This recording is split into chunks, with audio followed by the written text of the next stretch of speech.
Maybe should just introduce the committee to everybody. We have, and maybe I'll just shout your name and give a wave. Councillor Aitchison, McCluckie, Councillor Ritchie, sorry, Deputy Provost Ritchie, Councillor Grant, and Councillor Balfour. I'm Councillor Blackwood, the convener of the committee. Brian is an officer.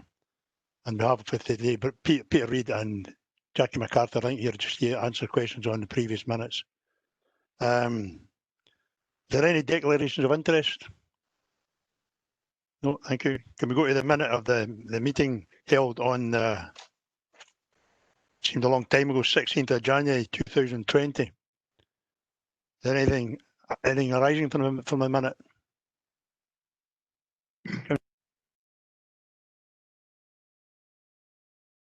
Councillor Grant. Thank you, convener.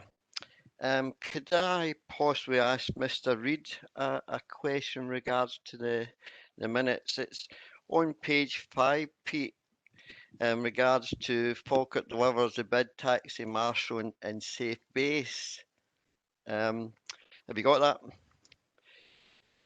that? The question I would like to ask Mr. Reid is that Falkirk Council provided 20,000 for the taxi marshal and 10,000 for the safe base, which as we all know is a good thing. The question I'm asking is, due to the COVID-19, everything came to a halt in March when all the pubs and the clubs and everything closed down. What I'm asking is, what did we do with that money, or did we give it back? Did we put it to a future pay, or what? Thanks very much for the question. I think the point made right at the very outset of this committee was we last met in January and the world is now a very different place. Economically, our town centres are also in a very different place and are definitely challenged. And with lockdown coming in, there was very direct and specific measures that Falkirk Bid and also Falkirk Council had to put in place to ensure that our communities and our retailers and our businesses were supported. You will see from that report that it was very much part of our intention to carry out a review of Falkirk Delivers and the whole company and how it delivers within the town centre. We do now have a new town centre manager who came into post just at lockdown. That's Elaine Grant. And we also allocated, if you remember, councillor and councillors and committee, that Jackie MacArthur gave quite a detailed briefing to this committee in January about the work that we do with taxi marshalling and safe base. So Jackie actually has been working very, very closely with the company before lockdown and during lockdown, and working very closely with our businesses. We have reported regularly to our town centres partnership, which includes all investors and businesses in the town centre, on the activity that we've been doing and the updating of our town centre action plan. And critically and quickly, to come to the point that you have asked, is that the redirection of funds to support businesses has taken place over this time. So the money has continued to be used, it's continued to support businesses. And at this point, I think probably, if it's okay with the convener, if I could maybe ask Jackie to come in and just give us a wee bit more detail to that. That's fine, Pete, yeah. And you come, Jackie. You need to unmute yourself, that's it.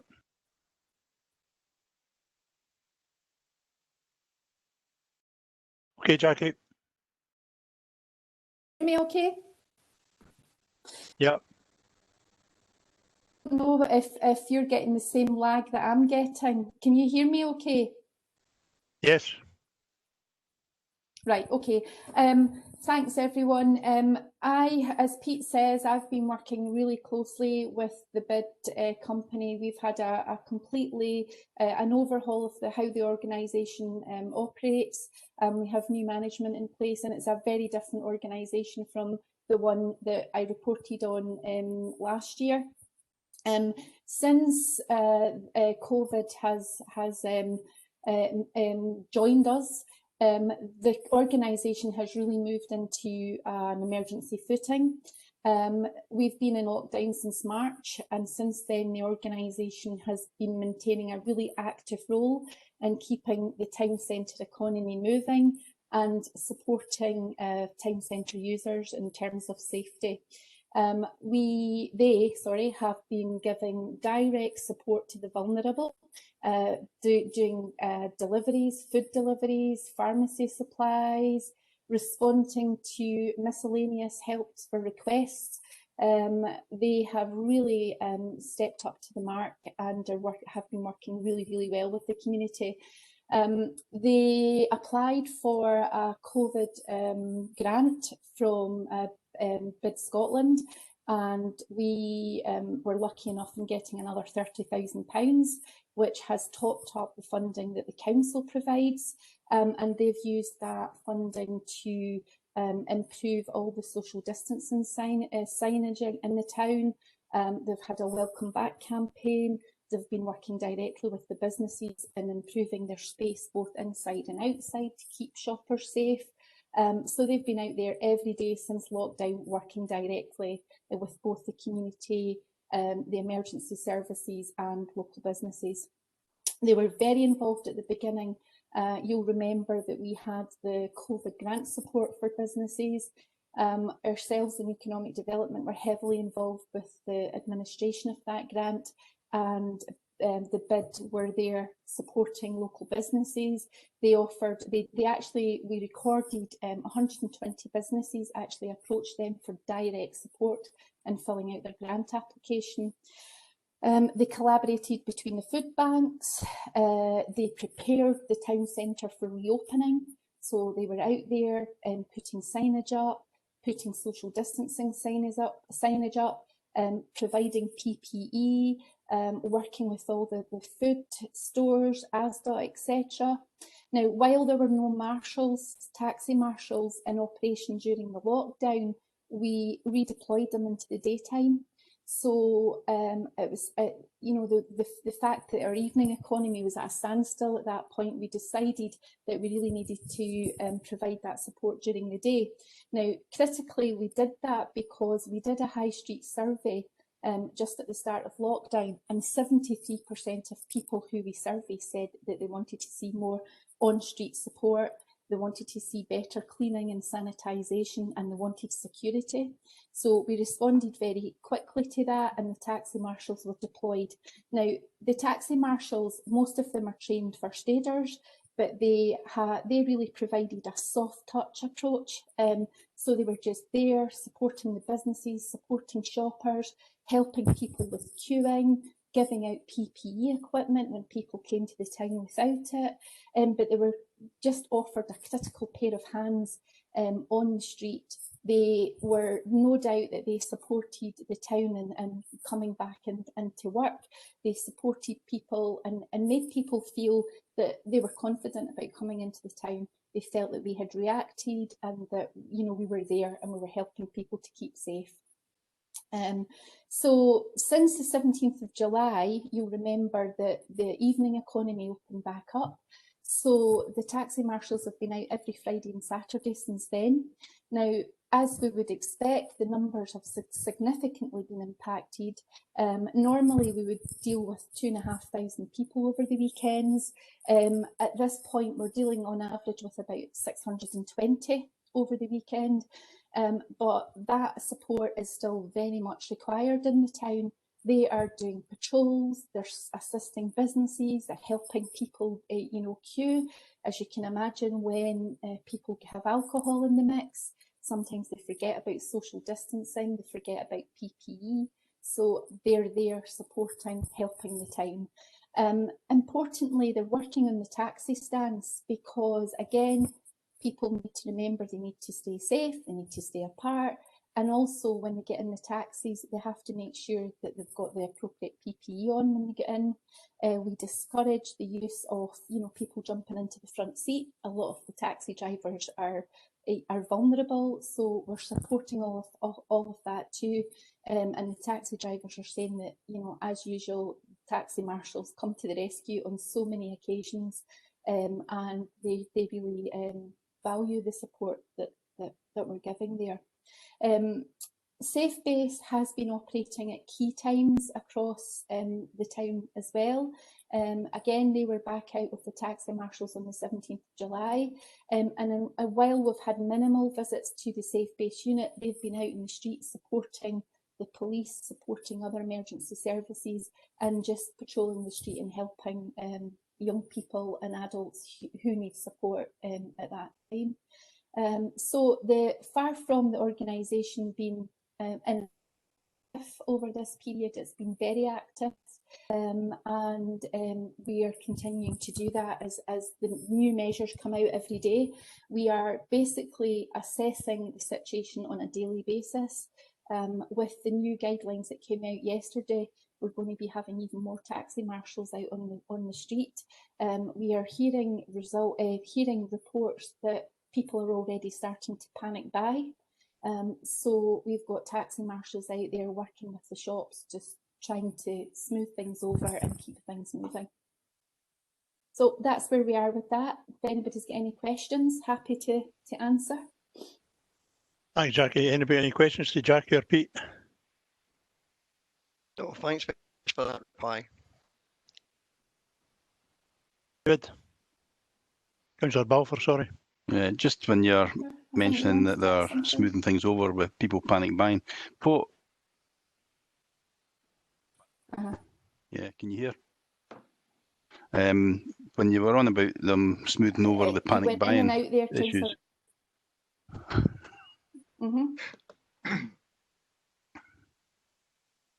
Okay, I'll try again. She's frozen. I don't know if she can hear me. I was just wondering, I don't know if she'll hear this. I was just wondering what steps the shops are taking to try and minimise panic buying.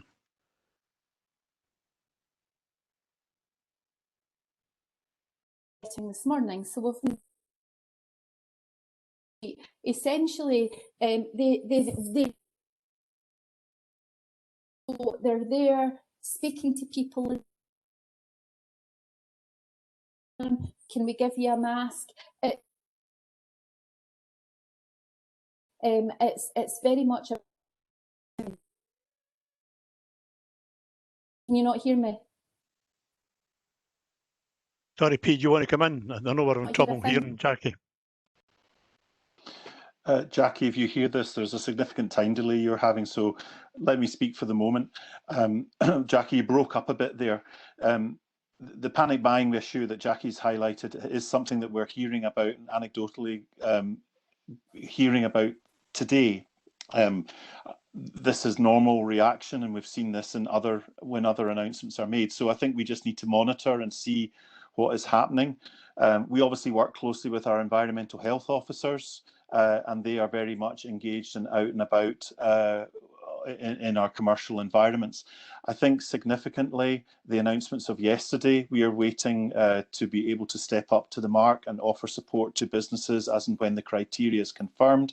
But I think at this point in time, and for the purposes of this committee, we just wanted to highlight that we are in a very, and the question you asked, Councillor Balfour, reflects we are in a very dynamic, changing economic position for businesses and for our town centres and for users of our town centres. And what Jackie has set out this morning hopefully underlies that no funding is being wasted. It is dynamically being repurposed to still carry out the same secure environment that we want to promote for users of our town centres, so that when people come into our town centres that they feel that it is a safe environment for them to come into. So the budget hasn't gone back, the budget isn't going to be carried forward, the budget has been used, and that perhaps brings us back to the crux of the original question. And the other thing I would quickly wrap up in is that this dynamic support that we're giving to our economy was very much reflected and captured in our economic recovery plan, and the additional measures that we have set out in that as to how we're going to support businesses going forward. Thanks, Pete. That's encouraging. Welcome. Yeah, thanks, Pete. Councillor Balfour, you happy with that? Yeah, that's great. Any other thanks. questions? No, any other questions in a minute? Can we agree in a minute? Agreed. Agreed. Thank you. Thanks, Pete and Jackie. You can leave now if you wish, rather than sit on and listen to us gibbering on. Talk to yourself. Okay, thank you. Great. Right, that takes Thank us you, to agenda item 4 in the. Right, okay. Police Scotland Falkirk area performance. Before I bring in Chief Inspector Chris Stewart, I take it, Chris, you're doing the report. Yes, that's right. In the absence of Chief Superintendent Alan Gibson, I would like you to take a message back to him if he didn't turn up, saying thank you for the regular updates on the police performances during this pandemic crisis. I think they were very welcome by the elected members. Okay, Chris, I'll pass over to you. Okay, grand, and I'll pass that message back, obviously. So, okay, so convener, thanks for the opportunity, obviously, to present the police performance report. I'm assuming everybody can hear me okay. So, it would be my intention just to provide an overview of the detail in the report. I'll assume everybody's obviously read it because there's been a copy in advance, rather than every specific detail, and then that will maybe allow more time at the end for questions. And obviously, I'll touch on some of the performance data as well. Before I do that, I'll probably just speak about how local policing is still being delivered in Falkirk, because obviously it's been 12 months since we last had the last input to the Scrutiny Board, and by and large it remains the same, a similar policing model. So we continue to have a large number of operational officers based at Grangemouth and Falkirk.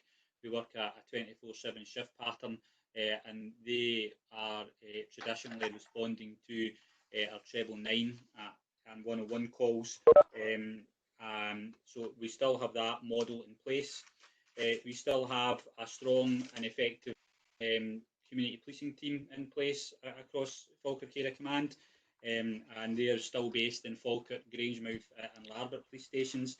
And as you know, whilst they'll assist their colleagues that I just spoke about with responding to treble 9 calls and assistance from members of the public, their key role is more about engaging with partners, the community, and indeed offenders to try and reduce offending and reduce harm to local communities. And you'll see through the report when I touch on it some of the excellent work that they have done to try and achieve that across Falkirk. And we also still have a team of officers which we call the DAVRU, and you'll see them referenced in the report, and I'll touch on them later. And they're a team of officers whose core function is to respond to domestic abuse crimes, given the priority we place on that and the risk that we recognise that comes with that. But I'll touch on that later on in the report. So that's the local policing model that's still in place in Falkirk, largely unchanged in the past 12 months, maybe a different shift in focus in terms of what they're trying to achieve, which I'll touch on when we come to the report. And sitting above that, we still obviously have the wider support at a Forth Valley level from CID and the Public Protection Unit, to name just a few, and indeed from a national level across Police Scotland. And you'll see throughout the report some examples of where those national specialist resources have come to support us. So moving on to the report, having set the scene of how we're set up across Falkirk, and to touch on performance in the past 12 months. So I suppose for me, some of the focus in the past 12 months, particularly for the proactive side and community policing team side, has really been focusing on violent crime, drugs and disorder, because it was recognised that was causing some of the greatest harm to local communities across Falkirk. So that has been a real focus, and I'm thankful to say it started to pay dividends, and hopefully you'll see that from the performance stats at the end of the report. So I'll just touch on some of the items or examples in the report, but like I said, I'm not going to go through them all because you all have read it, and that will give us more time at the end for questions. I'm sure there'll be quite a few. So, but if I touch on drugs, so you'll see there from the report that there's been a pretty significant focus and increase in terms of drug activity across the full of the Falkirk area, with 82 drug warrants enforced in the past 12 months. So that's on average amounting to more than one a week, and that's a pretty sustained effort. The amount of work that goes on in the background to get these warrants and engage with the community, and obviously then follow through with the operation is quite significant. You'll see some significant recoveries of a number of different drugs from various areas across Falkirk, along with a significant recovery of money as well. Now, in the main, it's your local community policing teams that are taking the lead in these. They're engaging with the community, they're developing the intelligence, and it's them that's leading these operations and dealing with the warrants and going through the addresses. But it's probably important to point out, obviously I spoke on the national support we get, that we do get significant support in Falkirk from national resources who come with a particular skill set to support us and allow us to do these drug search warrants. So I think it's important just to touch on that, because certainly since I've come into post, it's something that I hear a lot from a variety of elected members and from the local community about their focus being on us trying to tackle drugs, drug dealers and the crime and harm that's associated with that.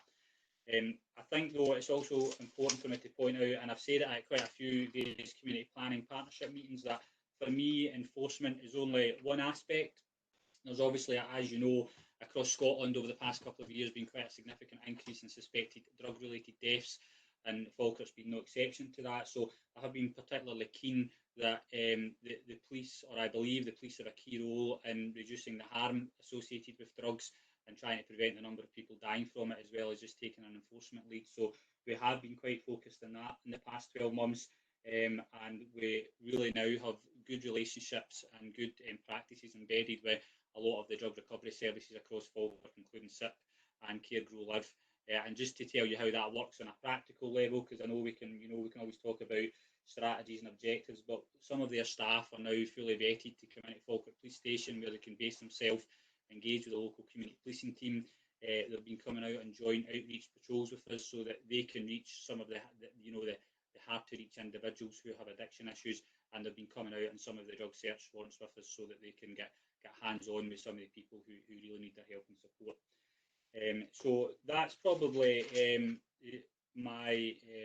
points I would like to raise on the aspect of drugs.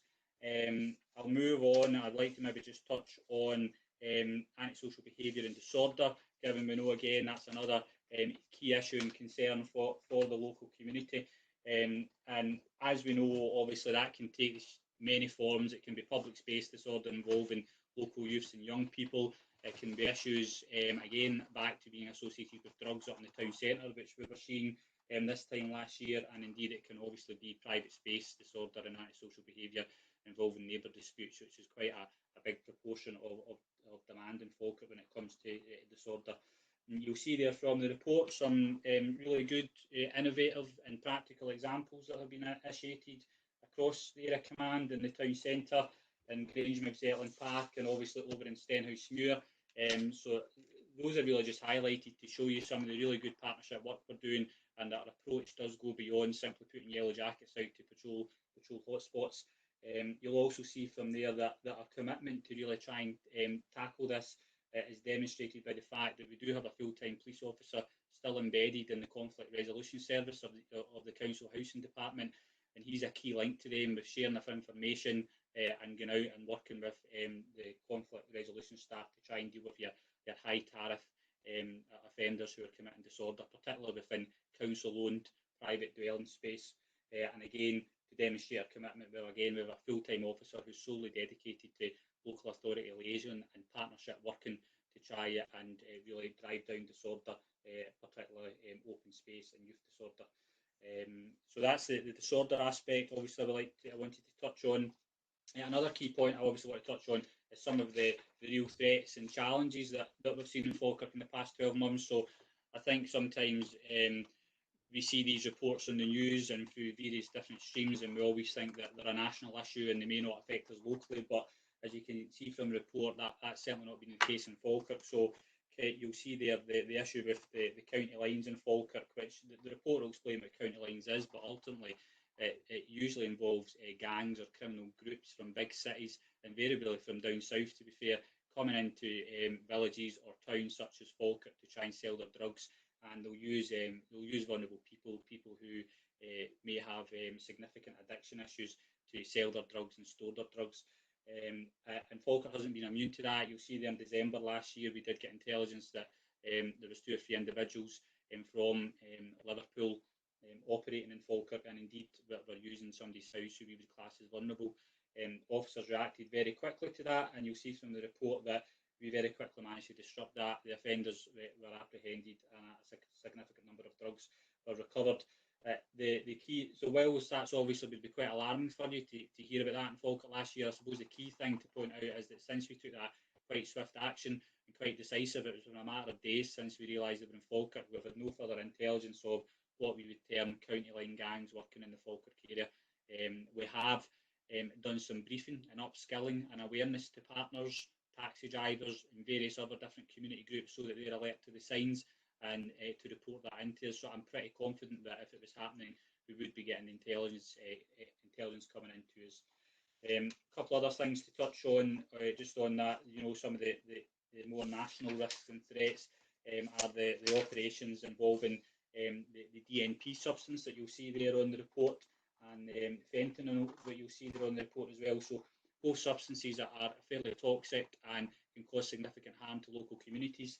Again, we became aware of them being in Falkirk and individuals trying to peddle them and sell them. And you'll see there that, again, some quick, decisive action, again, by your community teams, but crucially supported by specialist resources which were required for these type of operations. And we got some pretty good results from that. People were apprehended and those substances were taken off the streets. So I suppose I really just wanted to highlight those points to let you know that whilst there is some real risks and national issues that do occur in Falkirk, we are pretty good at being on top of it. You'll see there we respond quite quickly to try and mitigate against it and obviously protect the communities from Falkirk of the harm caused by that. I also want to touch on domestic abuse in the report here because it is a priority not just locally but for Police Scotland. I think we all know the significant harm that can cause to individuals and families. And domestic abuse takes many forms. It's not just violent crime. You'll know of recent legislation where it can now be controlling and coercive behaviour, which can just be or can just have the same impact on individuals and victims. You'll see there in the report some of the national structures that we have in place in terms of MATAC and MARAC to try and manage offenders and support victims. But the real thing I want to touch on, which I touched on earlier, is the local response we have in the form of the team of eight officers they are, who we term the DAVRU now.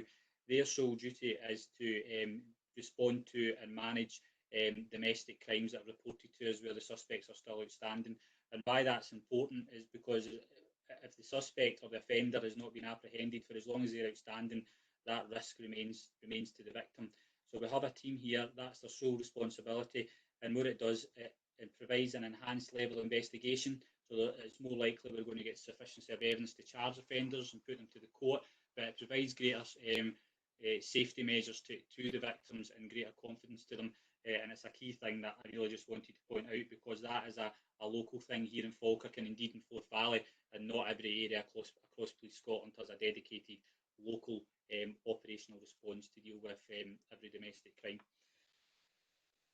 So that's probably the stuff from the actual examples in the form I want to touch on. There's obviously COVID, which I'll maybe just touch on at the end and give an overview of our policing response in relation to that. I'll maybe move now to the performance data and just bring out a couple of highlights there. So you'll note from the sheets that you have there that there's some data there that is obviously providing you with stats that covers from March to April 2018 to March 2019 and April 2019 to March 20. Now, I do have some more up-to-date data and figures which covers April of this year to date. It just simply wasn't possible to get them in the report because of the way our reporting processes work and the way we pull our data.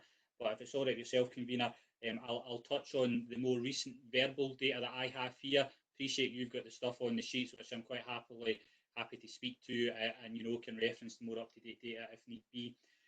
So some of the key highlights for us, so this is since April of this year, and it's comparing it to April to date for last year, is that total crime across Falkirk is reduced by 2.6%, so that's 200 fewer victims of crime. In particular, violent crime, so that's your serious assaults, your attempt murders, robberies, is down 10% across Falkirk. I'll touch on some of those specific individual crimes. Murder, 2 murders, which is the same as at this time last year, so there has been no increase. Attempted murder is actually down 20%. Serious assault is down 12%. Robberies is the same. So whilst it's not down, it's not increased, which is good. Theft by housebreaking, so to residential houses, so excluding business premises and garden huts, but to actual, private dwellings, which has the greatest impact, that's actually down 46%. So that's really good news. Now, it would be naive of me not to reference the fact that COVID will have undoubtedly had an impact on those figures year to date, given the fact we've been in lockdown and more people were within their house, but there has been a lot of effort ongoing over the past 12 months to really try and tackle housebreakings to domestic dwellings. So it's good to see that is significantly down, because we know the impact that does have on victims. Drug supply is up 47% year to date across Falkirk Area Command. Domestic abuse incidents and crime, so they have seen an increase year to date. There could be a number of reasons for that. It could be greater confidence of victims to report crime. It could be the new legislation that came into place a year or so ago. But again, it could also be the impact of COVID and lockdown, where, if we're being completely honest, people were in their house together for longer periods of time, and victims maybe didn't have, the same safe space. There was a lot of work done around about that from our public protection unit to try and raise awareness and signpost victims so they knew where they could get support during lockdown. But that may be a reason for the increase in domestic abuse that we've seen. And then finally, disorder across the Area Command. Disorder has increased quite a lot year to date. And again, if I'm being honest, convener, it'd be quite easy for me to blame COVID and everything, but the bottom line is that those increases are COVID related. So all the type of calls that we were getting, and I'll touch on it when I come to the COVID update with regards to members of the public reporting non-compliance, be it people out with their house without a reasonable excuse at the start of COVID, and people in other people's houses when they shouldn't be, etc. They were all classed in terms as disorder calls from how we manage your data. So we're quite confident that significant increase in disorder calls is related to COVID-19. So I'll finally just finish up then on my wee resume, and then I know the Chief Super has now joined us, and I can maybe then pass to him before there's questions, if that's an order, convener. So, but like I said, I was going to touch on the COVID-19 response. So I think everybody would recognise that the current situation did result in police officers being given significant powers that probably have never been seen in Scotland before. And the reason for that was obviously so that we could try and obviously support our health colleagues to try and keep everybody safe during this pandemic, and ultimately reduce the number of people that were dying from it. Despite these obviously significant powers, you'll have seen from the Chief Superintendent's updates throughout this time that our approach has very much been one of engagement and explaining and education to the local communities, and we would only use enforcement as an absolute last resort. But we would use it if we need to. In the initial stages of the lockdown, when we had that real national lockdown where people were very restricted when they were having to leave their house, etc. So we probably saw a very high level of compliance across the Falkirk area, which was really good to see. Officers were out and about patrolling the streets, particularly the town centres, to try and ensure people were complying and they were speaking to people and explaining it to them. So there was high level of compliance at that initial stage. There was one or two, I could literally say 1, 2, 3, 4 offenders, a very small minority who just completely disregarded the national lockdown, and we had to take enforcement action. Our demands during that time, as you would imagine, some of our traditional demands did decrease. The licensed premises were closed. There was less people on the roads. There was less people going about the town centres. But we saw a different type of demand coming in, because people were phoning us concerned that people were leaving their houses when they shouldn't be, or indeed were just breaching various aspects of the COVID-19 restrictions. But it's also important to point out that some of our demand didn't go away. We still had, domestic abuse incidents to respond to. We still had missing people to respond to, and we still had a large number of what we would term vulnerability calls, so people in times of crisis who need support from the police. obviously moving into the more recent lockdown that we've had, where things have relaxed a bit, but there's obviously been restrictions on the licensed premises in particular. The apologies to give you the reassurance that, again, across Falkirk, we have seen particularly high levels of compliance from the licensed premises trade.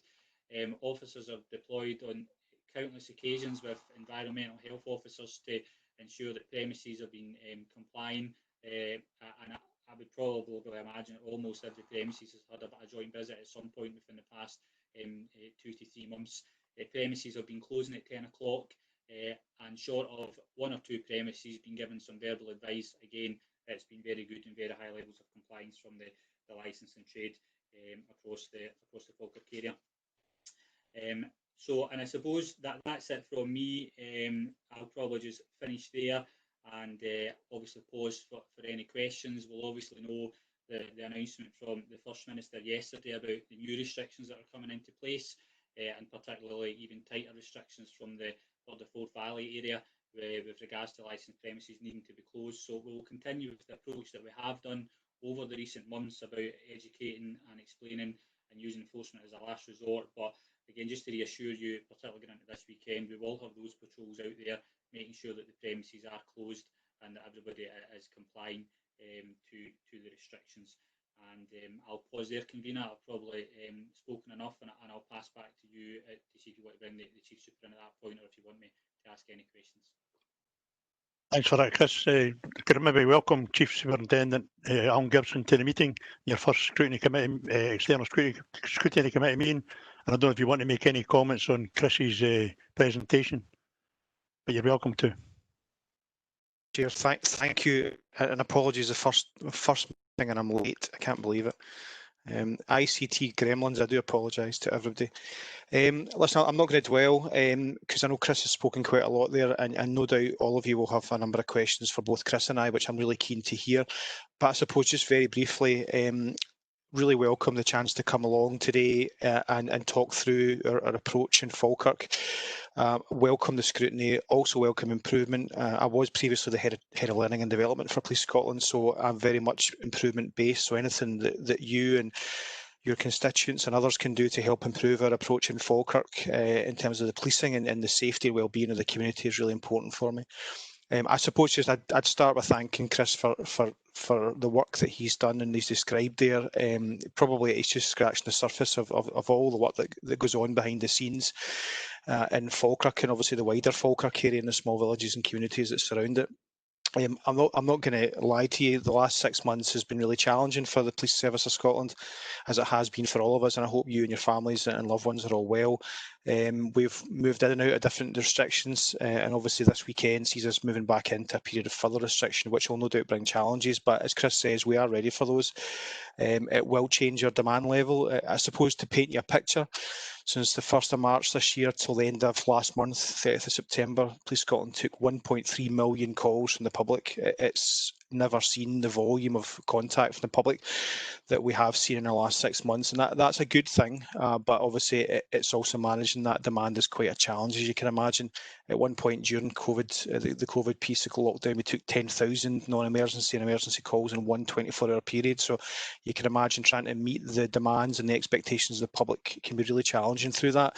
So I will, the reason I mention that to you is that sometimes members of the community and the Falkirk community might wonder why we don't always get to them as quickly as we can, or indeed we might opt to speak to them over the phone.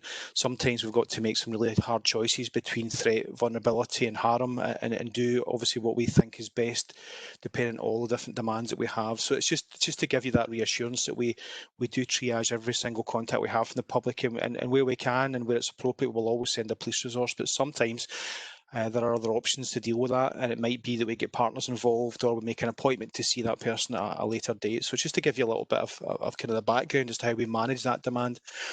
I suppose before I pause and hand back to you, convener, my first day was the gas outage, would you believe, in Roe, and that just seems like a lifetime away, as I'm sure it does to all of you, and all the challenges that brought the multi-agency piece in the Falkirk area. But what I would say in terms of COVID-19 is it's been a remarkable collaborative effort between the partners, and by partners I mean you as elected members, I mean the private community, the private business community, the community themselves, and obviously our public sector colleagues. I would pay tribute to Falkirk Council and Forth Valley NHS Trust in particular, who we've worked hand in hand with ever since this all started.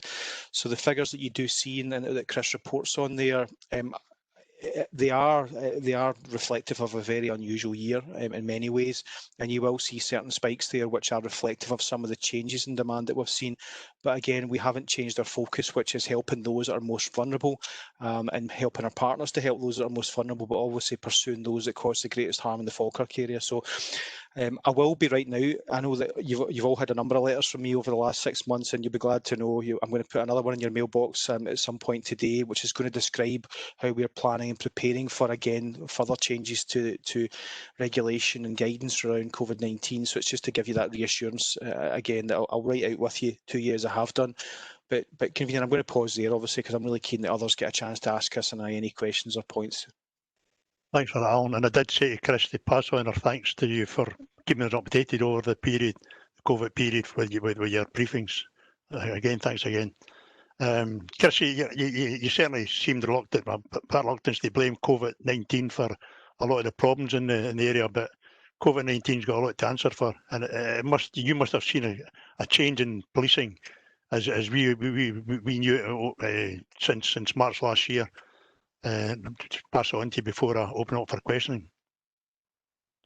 Yeah, no, absolutely, Convener. I think just as obviously the Chief Super had mentioned, it has been a pretty challenging and unique time. So, and I suppose what we had was police officers having to, step into the arena of people's private lives and freedoms and rights that we've never had to do before. So you'll be aware of some of the restrictions, with now not being allowed to visit other people's houses, and we're getting calls about that. And back in the national lockdown, you could only leave your house for particular reasons. So yeah, so that has been pretty challenging. I think though the officers, as ever, they've stepped up. They've had great professionalism, significant support. Again, this is when a national organisation comes into it, showing significant support from Police Scotland with regards to training and learning and awareness raising, because obviously the restrictions change quite regularly. So has been pretty challenging, but they've stepped up, and thankfully, particularly in Falkirk, they've stayed safe, the officers. So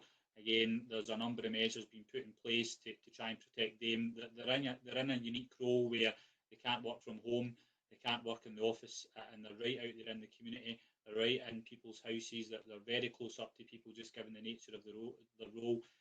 But thankfully, there's been a number of measures put in place to try and protect them. And I'm going to touch wood here, but so far in Falkirk, we've been pretty well.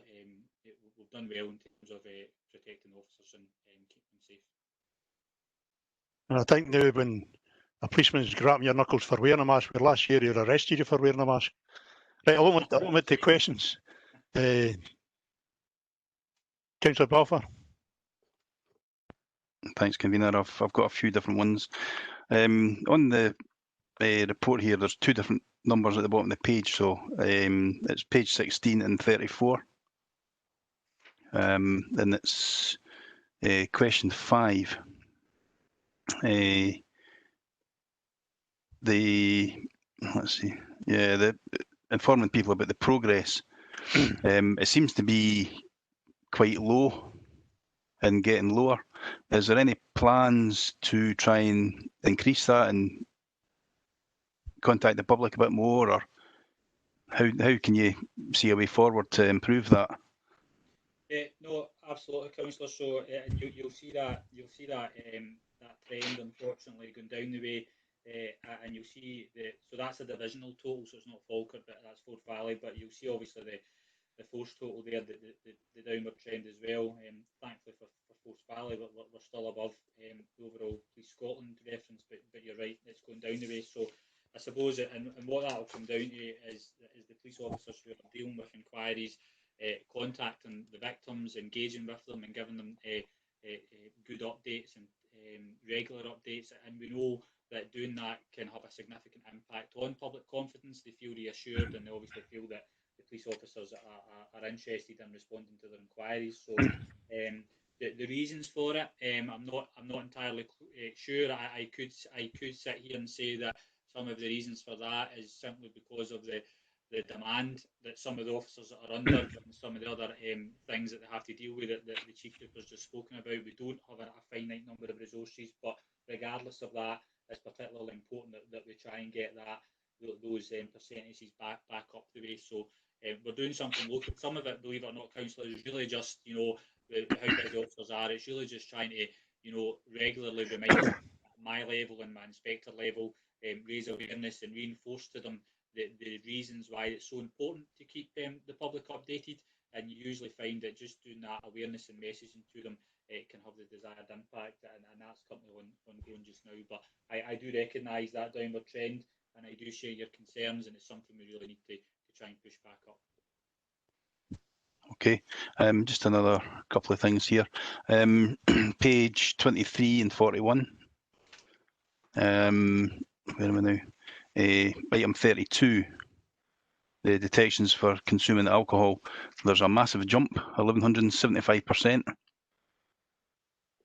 Can you explain a wee bit about that? Yeah, so I think that's probably just going to come down to some of the real proactivity of the community officers and other officers out and about. So I obviously touched on the fact that disorder and violence and tackling that has been a real focus in the past few months. So when you do focus on those issues, it therefore means that the officers are out there, trying to take tactics and deal with things that we know will cause those. So we know that alcohol, in particular consuming alcohol in a public place, does lead on to disorder. With young people, it does lead on to violent crime. So that there's just been that greater emphasis and proactivity and focus. We've been particularly keen to try and look at, be intelligence linked. So look at where our demand is in terms of disorder and violence, councillor, and then focus our resources into that location. And that will invariably, result in more people being engaged with, more people being found with alcohol, more alcohol being recovered from them illegally. So that's the explanation I would give for that. Is that focused proactivity. Okay. On the same page, further down, number 34, sexual crimes detection rate, that's increased as well. Can you give a wee bit of background on that? And also, following on from that, explain a wee bit more on how the pandemic has affected domestic violence levels and how you can sort of help that, work towards that. Yeah, no, absolutely. So, there's obviously been quite a big, significant increase in the detection rate there.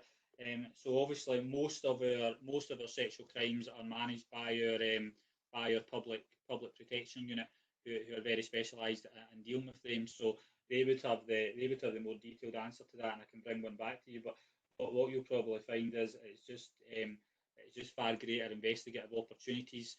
As well as our local public protection unit, we also have, again, national resources and assets that come in and investigate the most serious of sexual crimes and repeat offenders and their work. So you could have a number of undetected sexual crimes, councillor, committed by the same offender, and they'll come in and spend time and speak to victims, find more victims, find far greater evidence that then leads to charges and detections for those offenders. So that's probably where that increases came from. But if you want a more detailed expert answer, I can go and bring that back and get it from our public protection unit. Yeah, that would be useful, I think. Yeah. Yeah, no problem at all. Obviously you touched on the domestic violence, which I obviously touched on as well. So in the stats, so obviously the domestic abuse incidents have increased. Certainly year to date, and I think one of the things that I've noticed, if I'm being honest as well, that some of the type of domestic crimes that we were seeing being reported, particularly during the lockdown, was more violent crime and one-to-one contact between victim and suspect, rather than before that a lot of our crimes were non-physical contact, so communication offences, breach of bail, etc. So I touched on the fact that obviously the reasoning for that will be that victims and offenders will work together longer within a household. So I've obviously touched on there was a lot of national work done. You'll even see at Scottish Government level, at Scotland level, then right down into the division and right down into the area command to try and reach out to victims and raise awareness to them so that they knew how they could still get help, even though that when they were in their house, signposting them to various agencies. So there was a lot of work and a lot of awareness raising done in respect of that. And obviously when the crimes have been reported to us, we've obviously been quite quick to react to try and protect victims. So we'll try and arrest these offenders quickly. Almost all of them, particularly if it's a violent crime, we will keep for court and we'll seek specific bail conditions from the court. And we don't just leave it there. When they've got bail conditions, we'll proactively go and police them to make sure they're not breaching them. We do have our domestic abuse unit. We've got specialised police staff who we call domestic abuse liaison officers.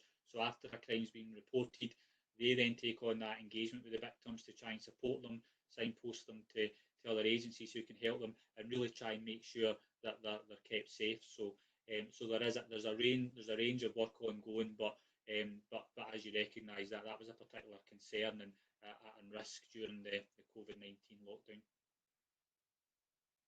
Okay, thanks for that. That's obviously a very great challenge, that one. I may have some questions later, convener. Thanks. Okay, Councillor Grant. Thanks, convener. It's to Chris, and Councillor Balfour has asked some of the questions I was going to ask. But Chris, if we could go to page 16 or 34 at the top, it says, do you feel that the police provided the appropriate response to the incident you reported? And once again, like Councillor Balfour's inquiry, the stats in the middle went away down. But I would like to go back to your MATAC, your multi-agency tasking coordination, which I believe is a great thing because it's a national level for domestic abuse. Is that taking away any resources from other fields? No, so if I touch on the MATAC aspect first, so no, it's not. So that's been in place for quite a long time now. But obviously, through the years, it's been enhanced, and it's learned and grown and developed. So, and what you'll find is actually that's more managed from our public protection unit counsellors, so our domestic abuse unit, and they kind of take the coordination on for that just now. But it's a real partnership approach. So you'll have various agencies coming to the table to discuss and again, it's back to the domestic violence point of view. They can't discuss every domestic abuse offender, but they'll discuss the high tariff ones, the ones that pose the greatest threat to victims who are repeat offenders. But certainly that doesn't take away resources from what we would maybe term the front line. It's well established and it's coordinated by a public protection unit, that's their key role, with a range of partners coming to it. What sometimes you'll find is from those meetings that various actions will come back to area command level to try and take to support victims or trace offenders. But it's a very worthwhile process, and it's certainly not one that has an impact on frontline capability.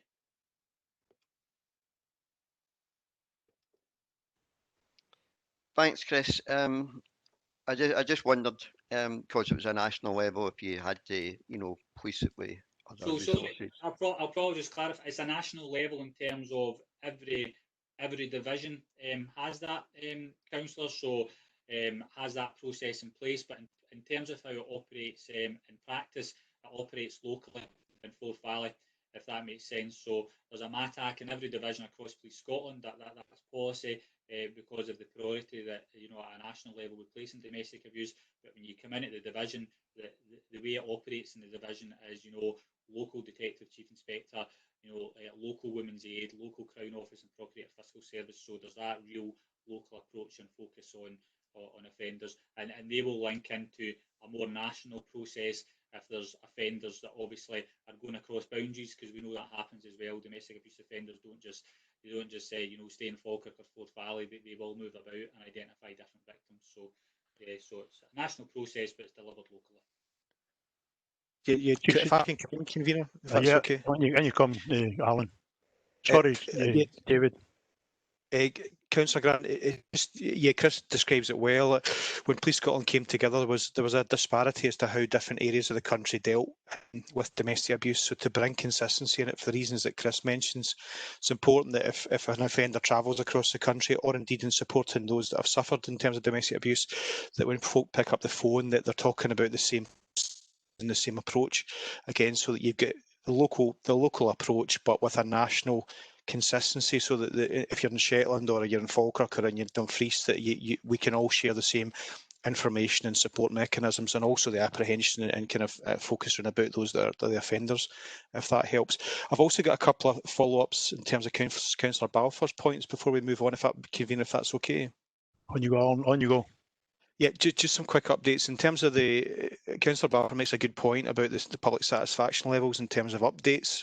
That is a concern for me, and it's one that Chris and I will take off table, and we will put focus in about that to make sure that improves. What might be helpful to everybody, the members to know, is that during lockdown, one of the things we managed to do was complete the rollout of electronic devices to every officer in the Falkirk, across Forth Valley, but including every uniform officer in Falkirk. What that means effectively is, beforehand, officers in Falkirk office would have to go back to do phone calls and emails and to keep on top of their work. Obviously, because of COVID, that's not the best thing to do in terms of congregating people. So now every officer has a fairly whizzy new device, which allows them remotely in a car or in another location to access email, make phone calls, find out information and update both those that have reported crime and other partner agencies as well. So that's not going to it has done is given a tool for officers to be to have an outdoor office effectively. Most officers that have these devices in Forth Valley that I've spoken to, and in Falkirk, and Chris may have a similar view, they've said it's the most useful piece of kit they've ever been given in the police service to allow them to be more mobile and to and update people and to communicate with people. So I'm hopeful that'll be part of the solution. It's not only the only solution, but it's certainly part of it. If that helps Councillor Balfour and other members just to get a wee flavour of what's going on in the background. I'll pause there. I've got another point, if it's okay, Convener, to come back on, unless somebody wants to come back in terms of that point. Thanks, Alan. David, sorry, Alan, it's on you go. It's just about domestic abuse. The Councillor Balfour mentioned domestic abuse. Again, members might be keen to hear that during lockdown, there's a chief officer group which sits in each of the local authority areas in Forth Valley, as I'm sure you all know. During lockdown, we came together as a Forth Valley unit. So Kenneth Laurie, Carol Beattie from Stirling, and Nikki Bridle from Clacks, and all the effective chief social workers and heads of education came together to look at matters such as public protection and domestic abuse. That was about sharing resource and energy and good practice around about the challenges of COVID. And again, as some of you, if not all of you know, one of the challenges we had is making sure there's support mechanisms in place during the lockdown period. We had a great fear as an organisation that people were suffering and not reaching out or not able to reach out for support. And we were concerned about the lack of reporting in the early days of that. The figures in the report reflect that actually we have seen an increase, and whilst nobody wishes to there be increases in anything, I suppose it's flavoured by the fact is we are glad that people are coming forward and seeking support and help in terms of escaping from relationships where obviously they're being subject to either physical or other types of abuse. So it's just to give, I guess, comfort to the group that there is some really good strategic discussions on, and that Chief Officer group is still in place. There's some discussions ongoing as to whether that will last the test of time or we'll revert back to pre-COVID positioning, but it's just to give the people on the group some flavour of what the activity is which surrounds domestic abuse and other public protection matters. And I'll stop there and let you get back on with the meeting. Thanks, Alan. David, are you finished, or are you? No, I'm okay. Thanks, Convener. Thanks, Chris. Thanks, Okay. Alan. Any other questions? Councillor McCluskey. Hi, thanks, Convener. Question for Chris. Obviously, one of the things that you mentioned. Sorry, John, you're not forward. I can't hear you. I'm right up forward. Can you hear me better now? Right.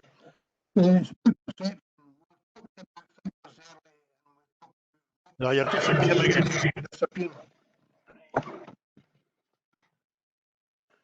Hello?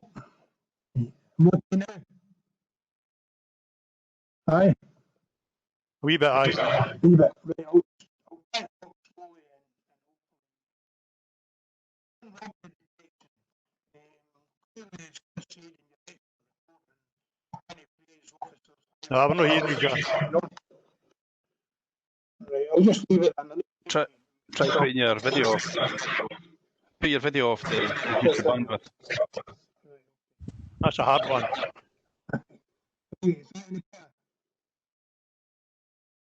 Can you hear me, Paul? No, really, no. Very slightly. We'll just leave it. Maybe. We'll just leave it. Okay, John. Right.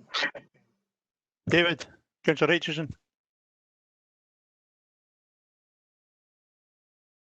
Thanks, Convener. It's a message question for Chris, please. You were saying there was 82 drug warrants enforced over the last year, Chris. Is that an increase or a decrease, or is it much the same? Obviously, there's been some high-profile drug searches and things, and I think the public have been really appreciative of that. Unfortunately, I think it's a bit of a revolving door scenario, but I just want to see how the figures compare to years gone by. Yeah, no, absolutely. So for so that's been the past 12 months. So and it's probably well, it's about a 40% increase in the previous 12 months in terms of the number of drug warrants that we've enforced. So a fairly decent increase.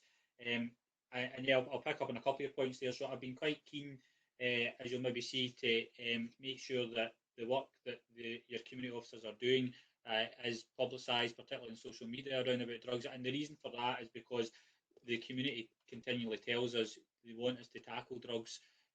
So I think it's important that when we do that, we let them see that we're doing that, because it provides that public confidence and reassurance, and it encourages them to give us information and intelligence. Because if I'm being honest, if they're not reporting concerns to us, we're never going to be able to take action. I do agree, and I take your point about that revolving door. I don't think anybody's suggesting that by searching houses for drugs and doing it all the time is going to completely eradicate the issue. That's a much bigger social issue across Scotland. But we do need to keep the focus up for two reasons, because we know the harm that it causes in terms of drug deaths and violent crime. And if we keep that focus on and that attention, what we're trying to do is you're trying to make Falkirk a hostile area for drug dealers to come and work. And if we make it hostile, they're unlikely to come here, and it does ultimately start through time to have an impact on violent crime and people dying from drugs.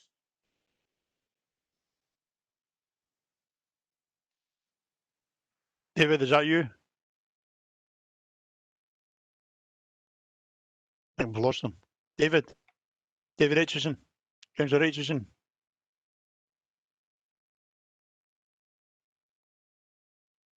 Okay, we seem to have lost him for a minute. I have a couple of questions I'll ask Chris about, if you don't mind.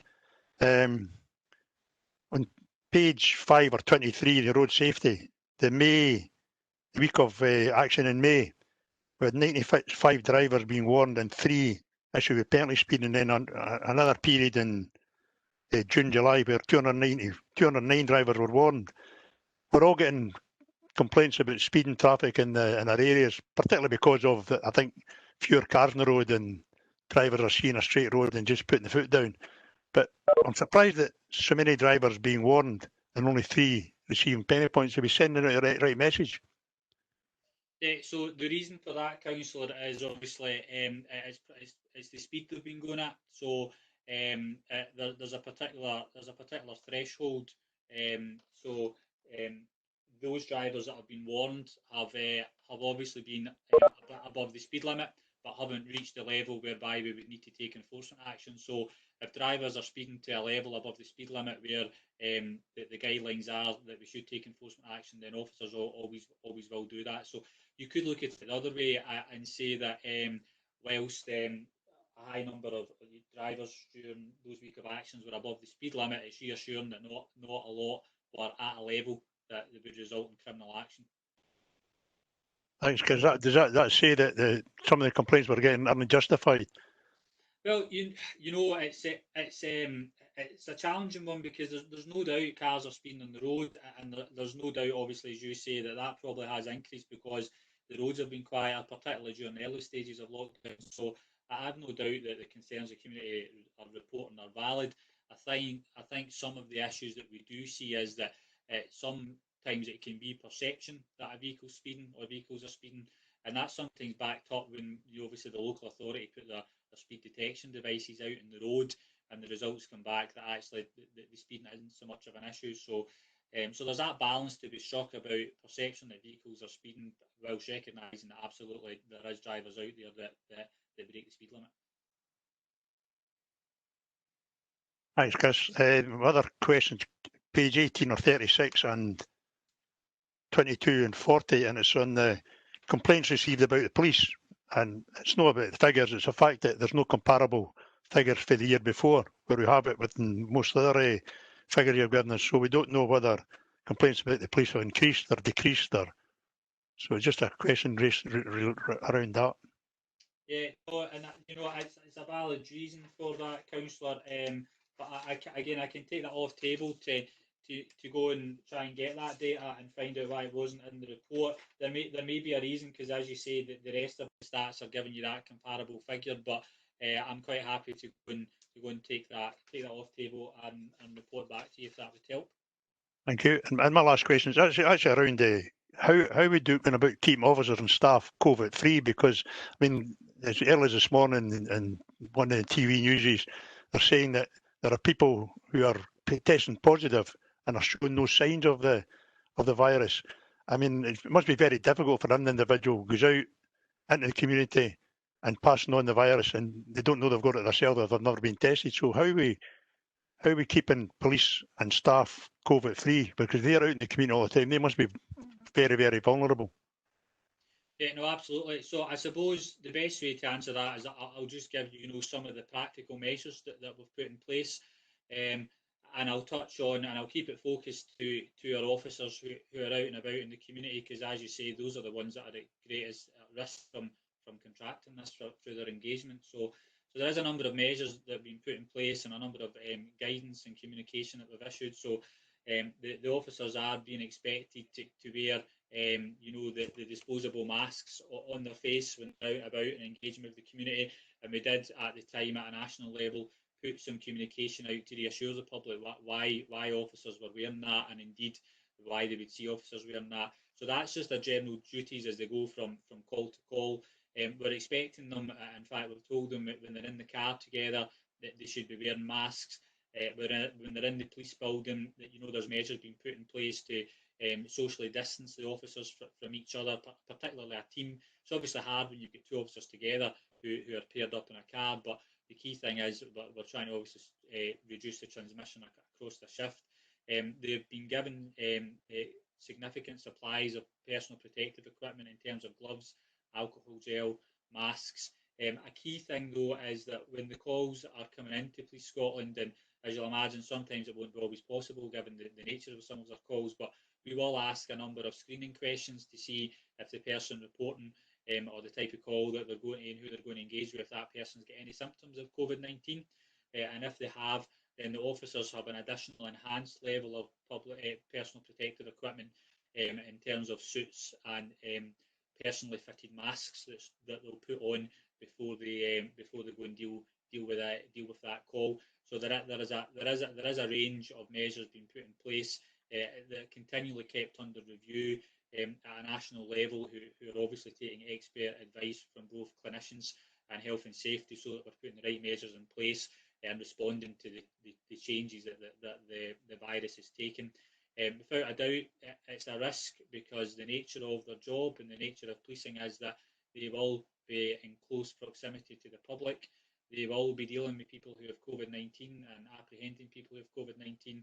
Unfortunately, that's just unavoidable given the nature of their role. But they certainly stepped up a lot of measures recently to protect them. So you've got the PPE, you've got the specialist PPE, you've got the calls being screened as they come in, and we're continually reminding our officers, because like any organisation and like anybody else, what we don't want is the complacency to set in, because we haven't had any real issues with police officers in Falkirk contracting it, and long may that continue. So it's one of the regular communication and engagement and support with them as well.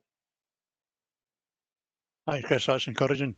Councillor Aitchison, you answer a question, and we got an answer, and then we lost you. You finished, or you want to ask any more questions?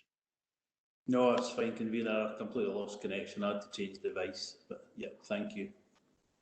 Okay. Is there any other questions on the report? Nope. Okay. Can we agree with the report? Agreed. Agreed. Agreed. Okay. I think that closes the meeting. Chief Superintendent Gibson and Chris, try and get your correct title. Chief Inspector Stuart. Thank you very much for your attendance. It was very informative, and we'll hope to hear from you soon.